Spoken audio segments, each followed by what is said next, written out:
All right. No, that's not quite it. That's the one. Welcome back to Blackburn News, where everything is connected. How y'all doing? Thanks for joining me each and every day on these interwebs. We're live on YouTube, Rockfin, Callin, and on Twitter. It's good to see y'all. This video should be called "Oops, We Did It Again." Because I feel like I already had a video named that, or I feel like we just keep oopsing again and again. Again and again. Anybody know that song? You know that song, Bird and the Bee? Pretty good song.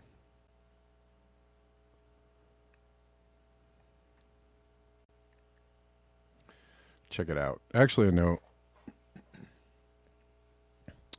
the keyboard player in that song. In that band. Not in the song. He's in the song, but in the band.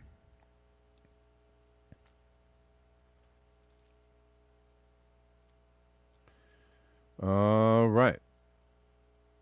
There's a rumor I've seen in a couple places that Kamala is not going to be on the ticket in 2024. It's just a rumor, though. I tried to find out if that was true or not. I really couldn't find anything conclusive on it. Has anybody else heard that or heard any confirmation of that?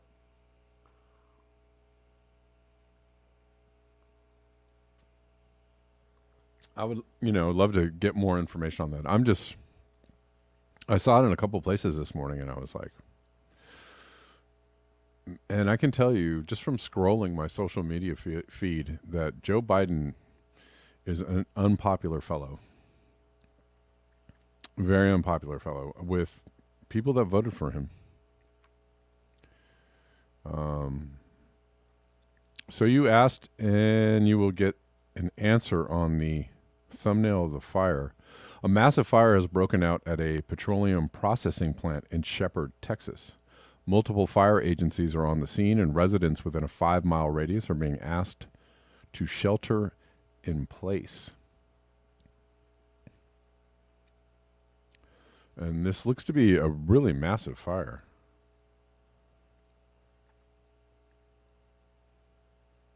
Well, first of all,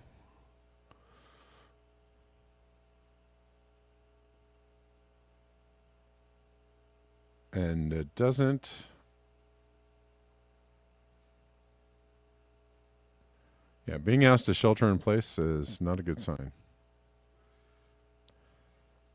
And you probably wish you weren't so close.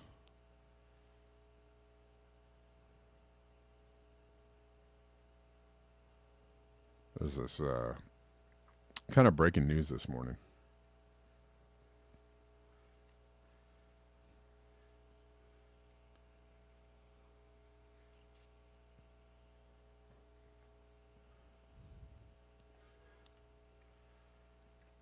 But they are, you get in the old, fire and smoke, chemical, setting up for some chemical rain. Chemical Rain. It's going to be a song on my new record.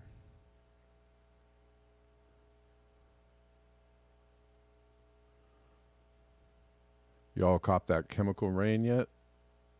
In the Dominican Republic, an unexpected flash flood in the Jayaco River resulted in tragedy while people were in the water. 3 lives have been lost, with 9 people swept away. 4 were rescued but injured. Unfortunately, the bodies of 2 adult women and a 13-year-old were found.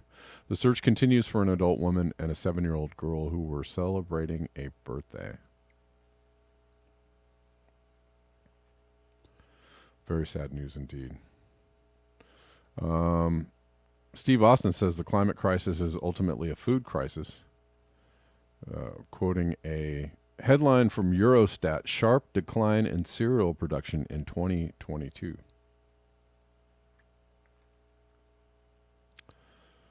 Go Green says big oil is set to sacrifice millions of lives for profit, planning huge expansion of fossil fuels to keep on making trillions of dollars a year by increasing production. The plans would produce 69% more fossil fuels than is compatible with the riskier 2C target. And we'll probably come back and check that out. This is not breaking news. This is actually about a week old, but I have failed in my duty to report this. But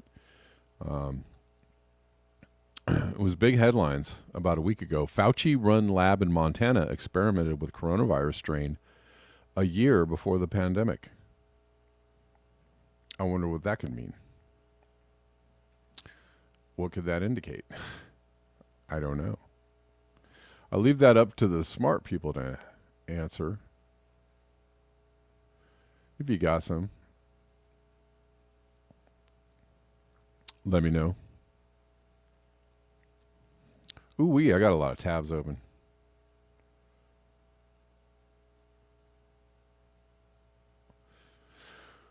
There's another pretty popular article out by Pierre Corey, MD. Or I think he's he's commenting on this article. Excuse me. But basically talking about in the trials for regarding SSRI medications, right? There was evidence that these antidepressants caused lethal violence, and these showed up in the trials, and they hid it. Pardon me for my long-windedness in trying to explain that. Bush, at the time, so the SSRI trials, i.e. Pfizer, detected lethal violence but hid it.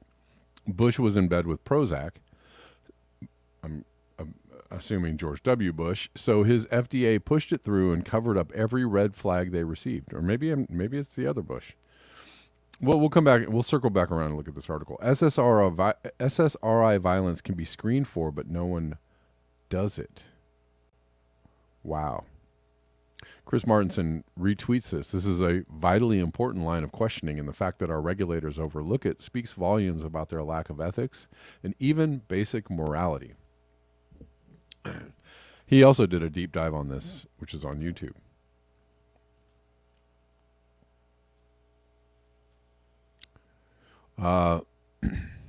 Moving over to Doomer Girl News, in the town of Blendex, I guess it's Blendex, in northern France, which was already hit by a flood last year, locals assess the damage. Everything has to be repaired again. We can't do anything against the water. Retweeting a headline, exceptional floods hit dozens of towns in northern France. Again, from Doomer Girl News, not only is the decline in seagrass therefore an issue for drawing down carbon, but it also negatively impacts ocean acidification, exacerbating the devastation seen to coral reefs in recent years. Seagrass will not save us. The headline reading, Seagrass Decline Poses Issues for Carbon Storage Projects. From Jeff Baradelli, the Amazon is in trouble. That's been the case for years. But this winter, now spring, the region is in its worst drought on record due to El Nino, a warm Atlantic, and climate change. October temps plus 5 to 12 Fahrenheit. Locally, deforestation, much from the beef industry, enhances heat and aridity.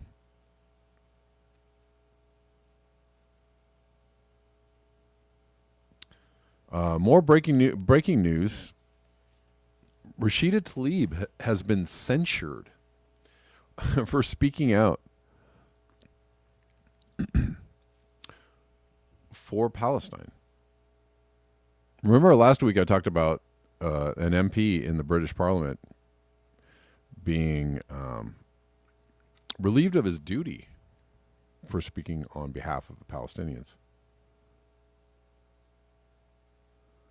Breaking, the House votes 234 to 188 to censure Democrat Representative Rashida Tlaib for promoting false narratives about the Hamas terrorist attack on Israel, and for her use of the phrase "from the river to the sea," which is considered by some as a call for ending Israel's existence. Nick Astes retweets this, saying Congress members have called for turning Gaza into a parking lot and have sent guns and bombs to help Israel commit genocide against Palestinians, but the only Palestinian member of Congress gets censured.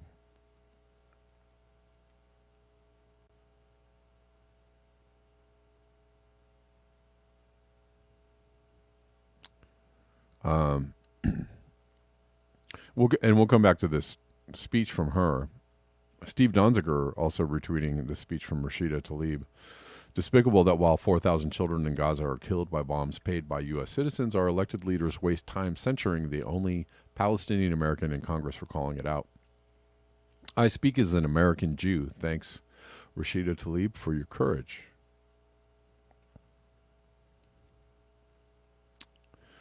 Caitlin Johnson retweeting a video of John Kirby saying the White House is drawing no red lines whatsoever on how Israel may use U.S. supplied weapons in Gaza, while also telling the press it's helpless to stop Israel's massacre of civilians. It's literally, we tried doing nothing and we're all out of ideas.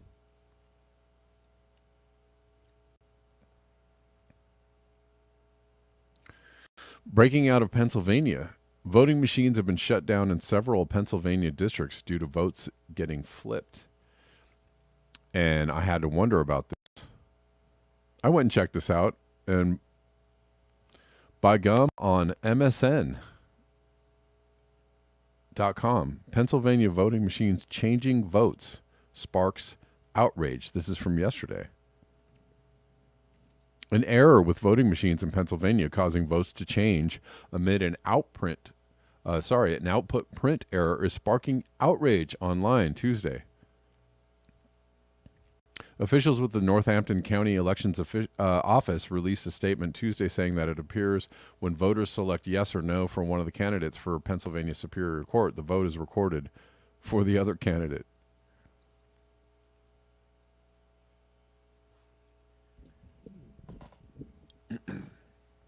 But never, ever, ever question those elections. But it's true story. I was skeptical about the story, went and checked it out, and it is reported all over the place.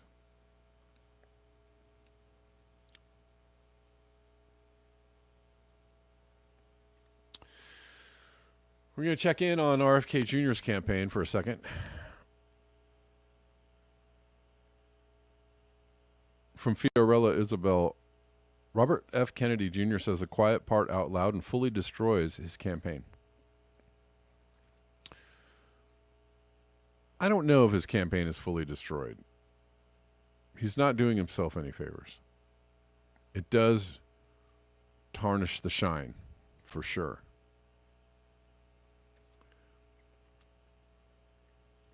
For sure. He says, Israel is a bulwark for us. It's almost like having an aircraft carrier in the Middle East. If Israel disappears, Russia, China, and BRICS countries will control 90% of the oil in the world, and that would be cataclysmic. I mean, he is saying the quiet part out loud. If Israel disappears, Russia, China, and BRICS countries will control 90% of the oil in the world, and that would be cataclysmic for U.S. national security. Would love to see all the people who gave me crap. This is Fiorella speaking about RFK Jr. Zionism, telling me Israel Palestine is just one issue. Now that we're on the brink of World War III, happy to have never supported his Zionist warmongering. Unhappy that my fear of U.S. funding of more wars and genocide is true. It is a bewildering stance for somebody who positions himself as anti-war and anti-military industrial complex. It is a perplexing stance. Now, there are some theories. I don't want to go really, crazy on the theories. There are a few theories about why he takes this stance. One theory is that he's compromised. Another theory is that maybe he's, bearding himself, as a Israel supporter until he gets into office. I don't know. These are just some theories. They're not necessarily my theories, but they're ones that I've seen out there and maybe a possibility. On a better note, and I probably will come back to this video. He was on PBS News recently, and PBS News tries calling RFK Jr. an anti-vaxxer to deflect from discussing Biden's disastrous record. It doesn't go well for them. This is actually a really good interview clip, so I probably will come back and play this because he really does a great job of kind of shutting her down a little bit. And she is just, and this PBS interviewer is pure mainstream media horrific. Yeah. I mean, all the way to the end where she says, "Well, when will you drop out of the race?" Like, okay, just, when can we stop seeing your face? It gets that bad. And Sagar and Jetty post this. How did the New York Times not write this up? So there's a lot of talk about how Trump is doing better than Biden in a lot of swing states, but what they did not tell you is RFK Jr. running as an independent is really actually in the thick of the race. He's getting 24% and higher in many battleground states, with Biden and Trump splitting percentages at like 33 apiece, right? So they're in the 30s, the low 30s, mid 30s, with Trump actually doing better than that in most of the states, better than Biden. They're not telling you that RFK Jr. is kind of right there. He's within like 10 points of either of these, which is pretty good for an independent candidate.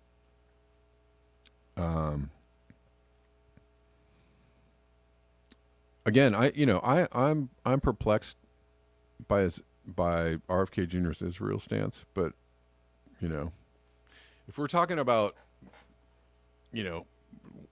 way better than bad, I would take RFK Jr. over Trump or Biden. He's way better than either of those fools. I just have to say that, but I do find his stance perplexing on Israel for sure.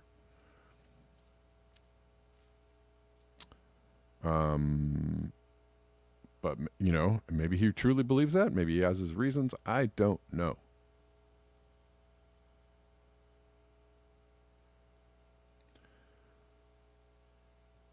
And Max Blumenthal did some really good work at the State Department.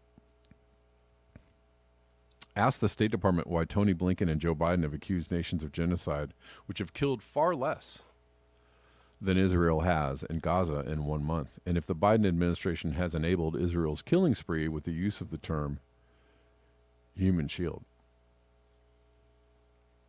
Let's watch this really great interaction between Max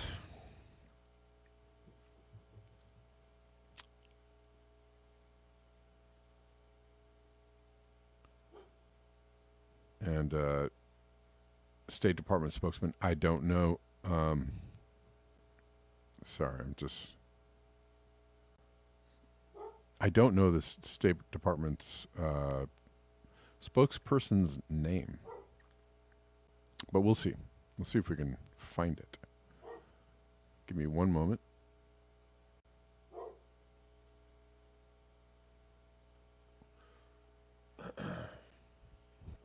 My dog's trying to tell me the name. I don't speak dog, though.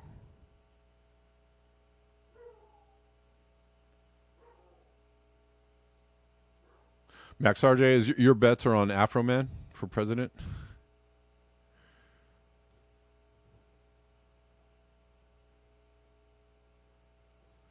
All right, let's see if we can get some sound and motion on this. Didn't accuse them of killing on any mass scale or forcible transfer. Now we see with Israel's military assault on Gaza, something like every 200 people in the Gaza Strip has been eliminated.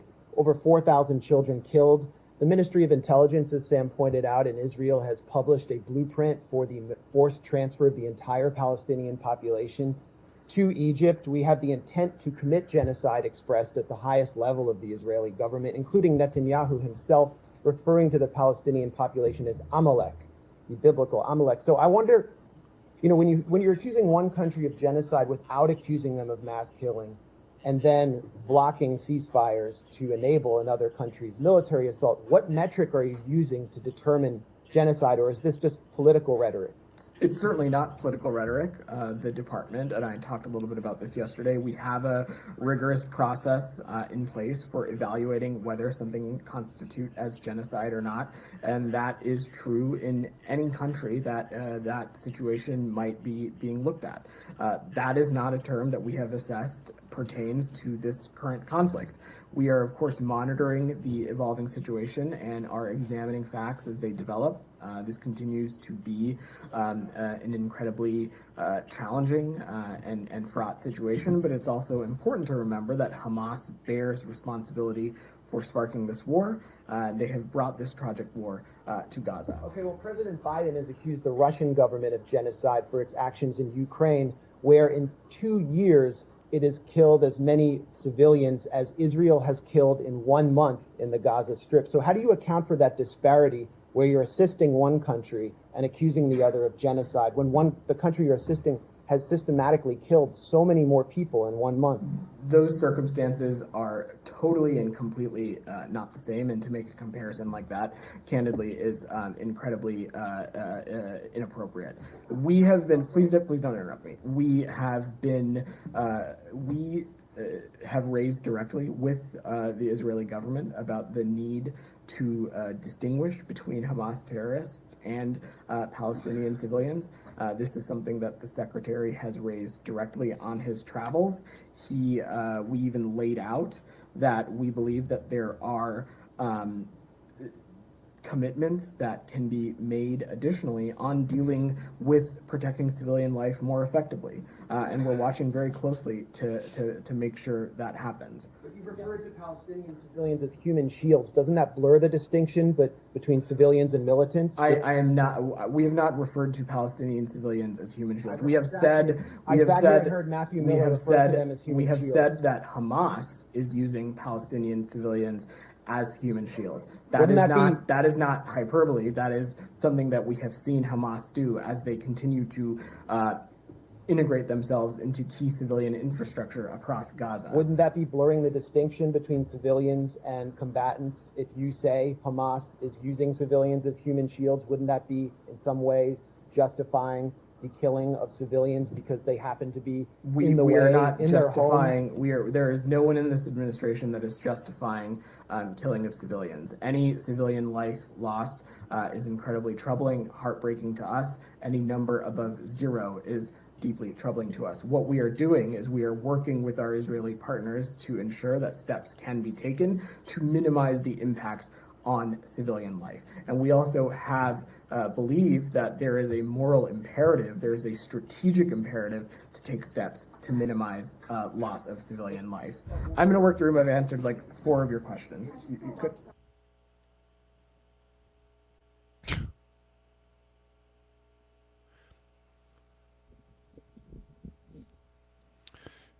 Yeah. was a lot of word pretzeling there. But good questions from Max. Good hard hitting questions from Max, and way to go. He's been showing up at the State Department press briefings and making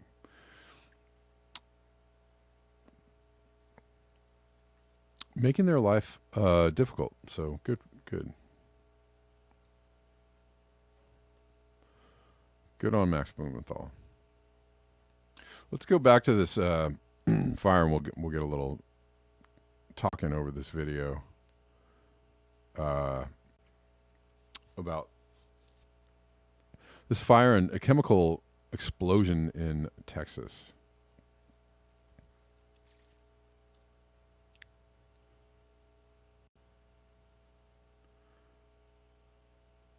Don't know if this video is going to have any more information for us or not, but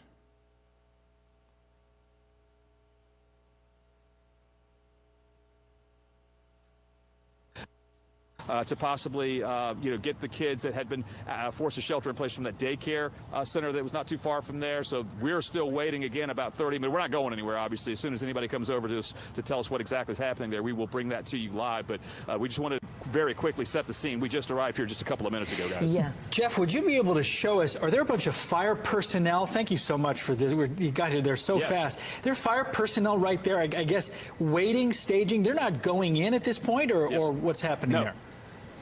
So from what I can tell, Jacob, the fire crews that are at this command center are waiting on word to go in. Right. Now, that doesn't mean that there aren't any already there. It's just that right now they're waiting to go in. We also passed by an area in Shepherd that appeared to us to be an area where parents were gathered to possibly, get the kids that had been forced to shelter in place from that daycare center that was not too far from there. So we're still waiting again about 30 minutes. We're not going anywhere, obviously. As soon as anybody comes over to us to tell us what exactly is happening there, we will bring that to you live. But we just want to very quickly set the scene. We just arrived here just a couple of minutes ago, guys. Yeah. Jeff, would you be able to show us, are there a bunch of fire personnel? Thank you so much for this. You got here there so Yes. fast. okay. Just getting a bit repeating, but that's looking like a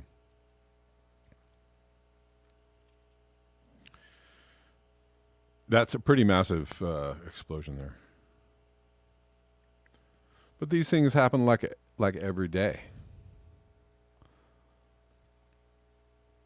This type of explosion is like every day. I'm trying to find out what they actually produce there. So give me 1 second, see if I can find some more information on this. A petroleum processing plant. Petroleum. There you go. No way. Petroleum processing plant exploded. Getting everybody to shelter in place in a 5-mile radius? No way. It's so rare, right?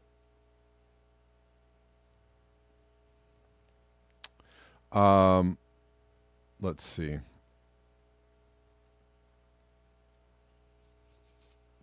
Let's go back to this article here on cereal production from Euro News.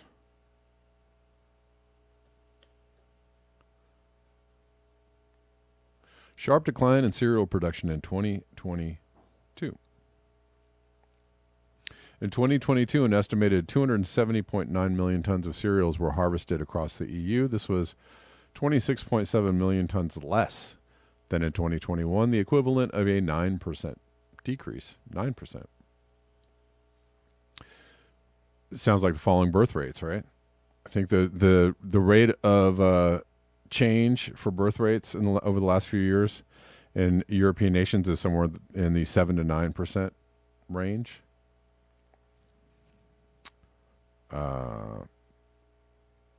Birth rates down, food production down. Well, France harvested 59.9 million tons of cereals in 2022, was the largest cereal producer in the EU, contributing 22% of the EU's total production. Germany harvested 43.5 million tons of cereals. Poland, 35 million tons. Spain, 19.3 million tons. And Romania, 18.9 million tons. The overall decline in EU's harvested productions of cereals in 2022 was driven by developments in drought-affected Romania, minus 32%, France, minus 10%, Spain, minus 24%, and Hungary, minus 35%. Jeez. Those are some steep declines. There are very few countries where the overall cereals harvest increased, but they included, among others, Germany, plus 3, Finland, plus 39. Finland got all the harvest, and Poland, plus 3%.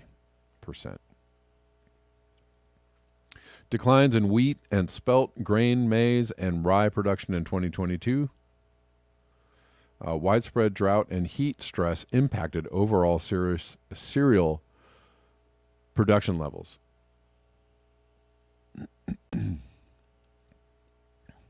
And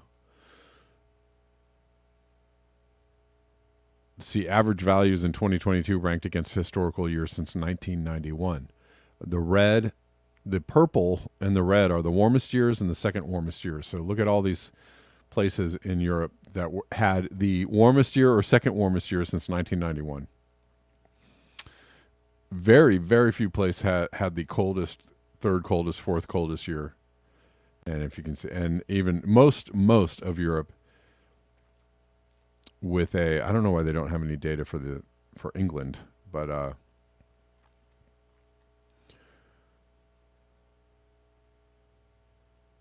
most of the other parts of Europe had from the 5th to the 10th warmest years since 1991.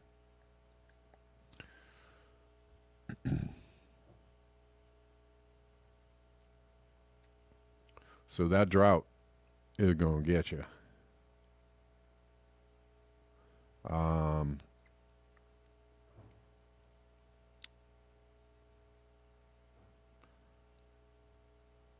So this, we're going to look at this article that Go Green posted about petrostates planning huge expansion of fossil fuels. And we know this. This isn't new news, and I don't know how much time I need to devote to this, but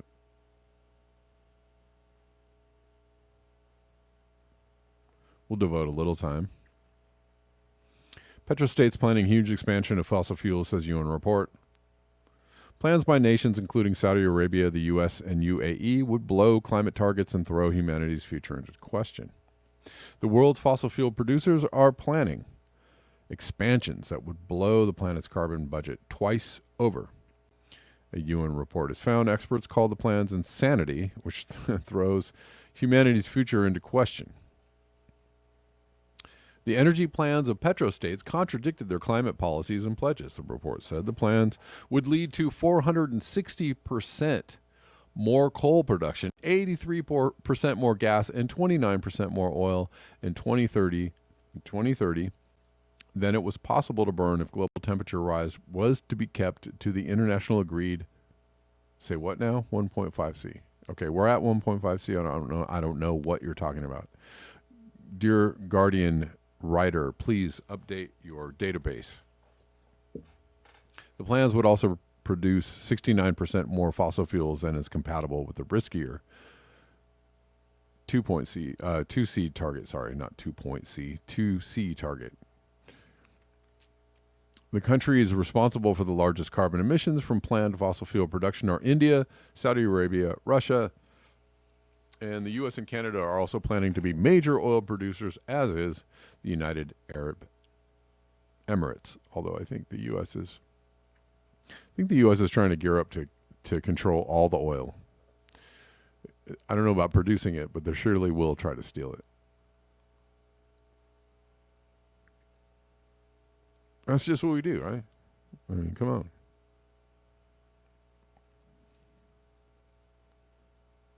Sounds like they need some democracy. See. Let's go back and look at this article that was making the rounds last week, but I didn't make it to this article. But we're talking about Fauci-run lab in Montana experimented with coronavirus strain a year before the pandemic. It's from the Western Journal.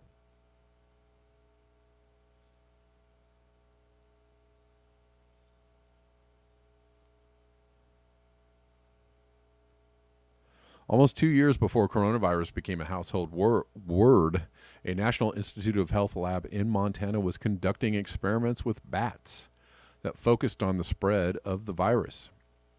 In 2018, research was funded by the Intramural Research Program of the National Institute of Allergy and Infectious Diseases, National Institutes of Health, and a research grant from NIHAID, according to a report on the study available through the National Library of Medicine.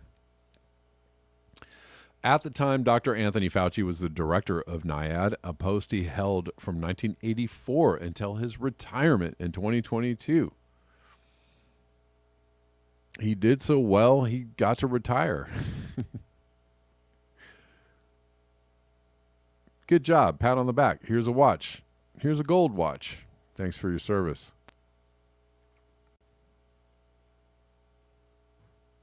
Just in time for Halloween, White Coat Waste has uncovered new details about bats from a Maryland zoo that were used for dangerous coronavirus experiments. The lab has received over $20 million in taxpayer-funded grants for batty experiments and who knows what else. Their research was conducted at the Rocky Mountain Laboratories in Montana, which NIAID calls a premier NIH facility for biomedical research. The experiment sought to determine whether the IV1 coronavirus could in fact replicate in a group of 12 Egyptian fruit bats. They performed exams on the animals daily and measured things like body weight and temperature, the Daily Mail reported. Scientists also took samples from the bats' noses and throats. On days 3, 7, and 28, 4 of the bats were euthanized, and their heart, liver, kidney, spleen, bladder, reproductive organs, eyes, and brain were collected for analysis. Scientists also analyzed white blood cell count, and antibodies. The report on the experiment said that the virus was unable to cause a robust infection in the bats, later concluding that the spread of the virus could be specific to some bat species, but not others. Oh, interesting. Fauci-run Montana lab conducted coronavirus experiments on bats with virus shipped from Wuhan in 2018. Why hasn't Fauci been arrested? Wow. The report also noted that existing research suggests that substantial portion of the SARS-like viruses circulating in bats cannot infect humans directly. Oh.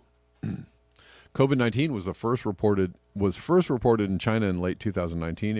Extensive debate has since raged whether the virus spread to humans through some yet undiscovered animal pathway. I'm trying to speak. Some as yet undiscovered animal pathway, or was leaked from the Institute of Virology in Wuhan, China, where the outbreak was first noticed. Well, didn't they? I mean, if they shipped over the coronavirus from Wuhan, well, that's technically not a leak, is it?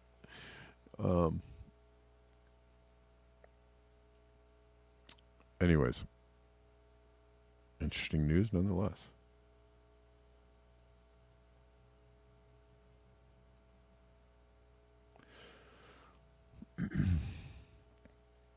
Let's look at this from Pierre Corey from MidwesternDoctor.com.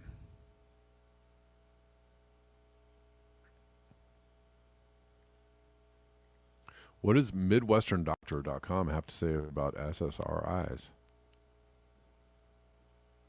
Let me get to it. Let me get straight to it.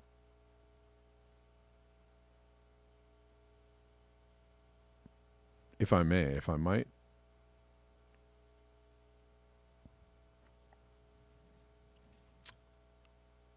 The decades of evidence that SSRI antidepressants cause mass shootings. Wow. How dangerous must a drug be before it is pulled from the market?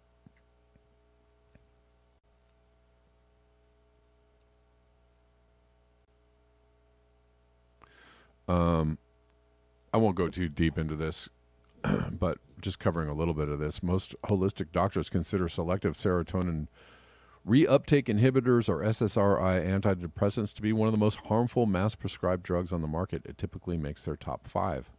However, unlike other drugs which are just unsafe and ineffective, SSRIs also have a fairly unique problem. They can kill people who are not even taking the drugs.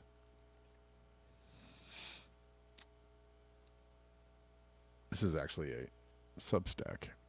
Since SSRIs first entered the market, many have noticed the unusual correlation between their consumption and completely out-of-character, violently psychotic behavior, such as extremely disturbing homicides or suicides being committed by the individual. As the years have gone by, more and more evidence has accumulated through lawsuits against the drug companies that SSRIs cause psychotic violence, and in parallel, as the usage of these drugs have spiked, more and more grisly killings have occurred. It is a wonder, isn't it? As you might imagine, there are many taboo areas in medicine. However, out of all of them, I've found by far the most hostility is directed towards anyone who insinuates mass shootings may be linked to SSRIs.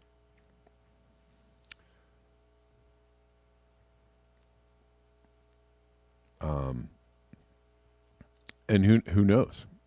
We don't. I certainly don't know that for sure. But there are many people who suggest this might be true. I don't know. Or maybe they're just all safe and effective. Do not forget that they are all safe and effective.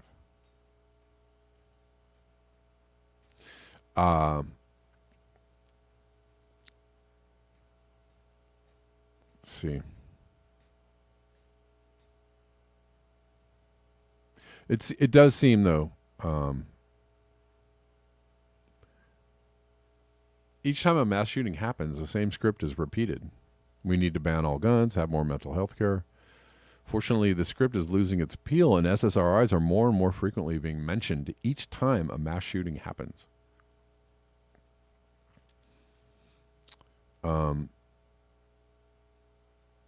Anyways, and it does seem to be, seems to be a prevalent component, right? Correlation is not causation, but golly gee whiz, what a coincidence, right? But don't want to be a coincidence theorist. And it seems like, so here's I'll leave this here, but it looks like these are a list of some very famous mass shootings with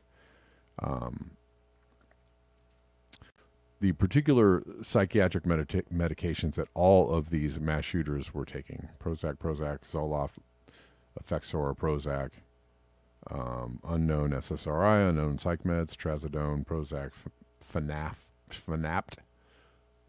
Zoloft, Trazodone. Okay.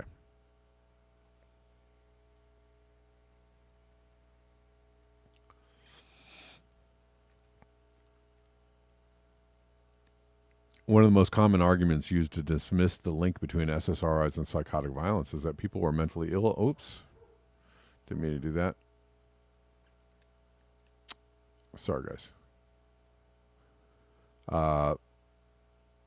Is that people who are mentally ill are more likely to be on psych meds, so the correlation between psych meds and psychotic violence is simply a product of pre-existing mental illness and would have happened independently of the psych med, which is a sure. That's a strong argument, sure. However, while claiming correlation is not causation, it makes it possible to refute this link while sounding intelligent in the process. There are a few major problems with this argument. First, there's a lot of evidence tying SSRI usage to these events, including clinical trial data that was hidden from the public. Clinical trial data was hidden. Does that sound like something else? Since that evidence was not covered in Tucker or Walsh's presentation, he's referring to videos that I'm not going to play. It will be the focus of this article. Second, there is a black box warning on the SSRIs for them increasing the risk of suicide, right? There is a actual warning on the, like, taking this product could increase the chances of suicide. Yeah. Something which can only be possible if some degree of causation does in fact exist. Third, these psychotic events are completely out of character for individuals who commit them, and in many cases they report a very similar and disconcerting narrative of what they experienced prior to and during the shooting. All right, I'm going to leave this here. If you guys want to seek this out and read that, then great.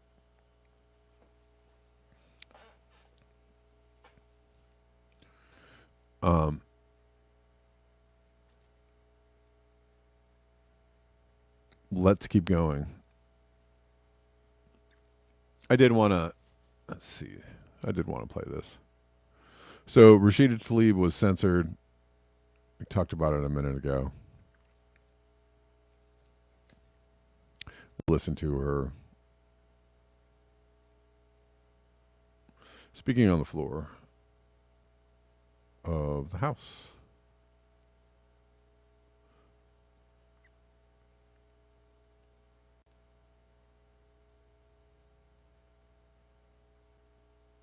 Whenever we can get some sense. Palestinian people are not disposable.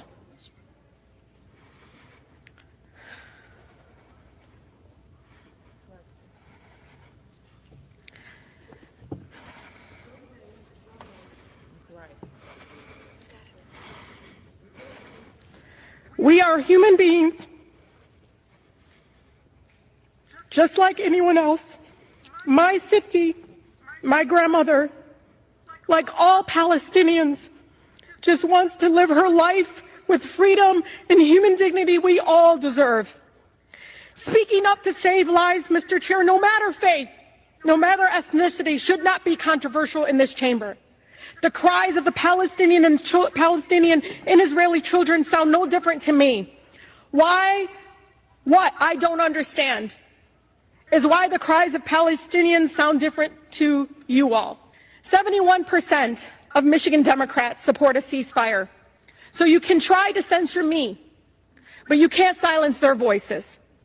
I urge my colleagues to join with the majority of Americans and support a ceasefire now to save as many lives as possible. President Biden must listen to and represent all of us, not just some of us. I urge the president to have the courage to call for a ceasefire and the end of killings.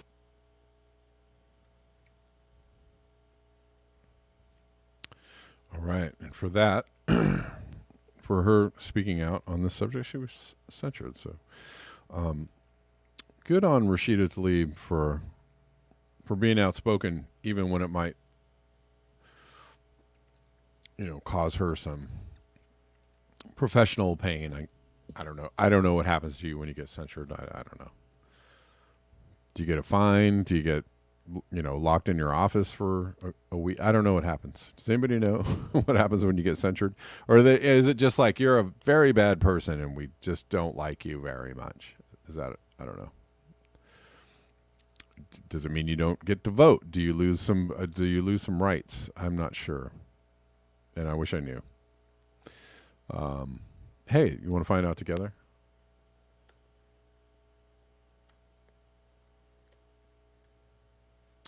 What happens when a congressperson is censured? Let's find out. Oh, not the Washington Post.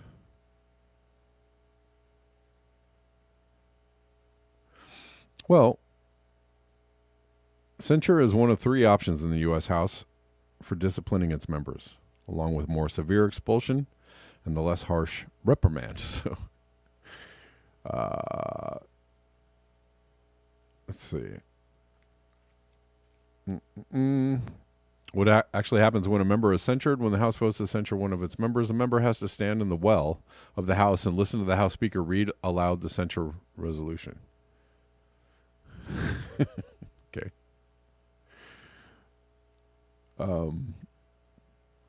The move is, in a way, a form of public humiliation meant to scold a member for their behavior and put it in the public record. You can also be stripped of committee assignments. So that is actually some professional, that would cause some professional pain. right? If you're stripped of committee assignments. Censure is often reserved for more serious violations of House behavior codes in situations when a member's actions aren't severe enough to merit expulsion. So it's one step below being expelled. Okay.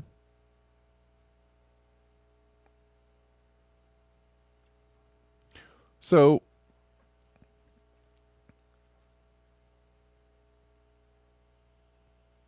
I guess there could be some political pain to this if you do lose a committee assignment, right? Otherwise, very bad person.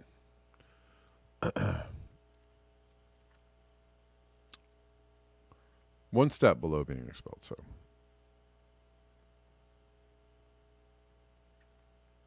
But Rashida Tlaib speaking out, and I appreciate her doing that.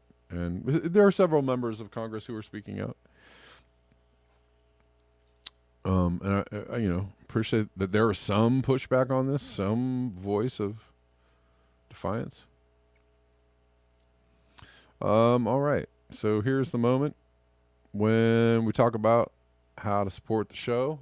If you like this show being on every day, being here every day, I do need your support, and I appreciate your support. BuyMeACoffee.com/BlackBearNews. Cash App at Red Llama Music. Venmo at Kevin Sandbloom. PayPal.me/Kevin Sandbloom. Zelle me. You can Zelle me. Kevin Sandbloom at ProtonMail.com. You can also, support me on Patreon. You can buy t-shirts on my website. That link is also in the description box of all the platforms except for Twitter. If you're on Twitter, just mosey on over to Finn or right.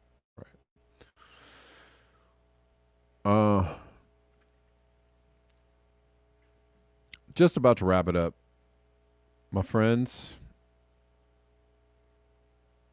And I think I'm going to leave it here. Thank you so much for your eyes, your ears, and your conscience. I'll be back tomorrow. Don't know the time.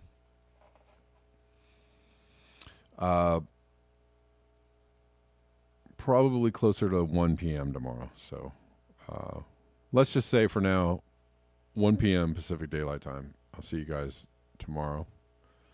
And thanks again for tuning in. And until next time, peace.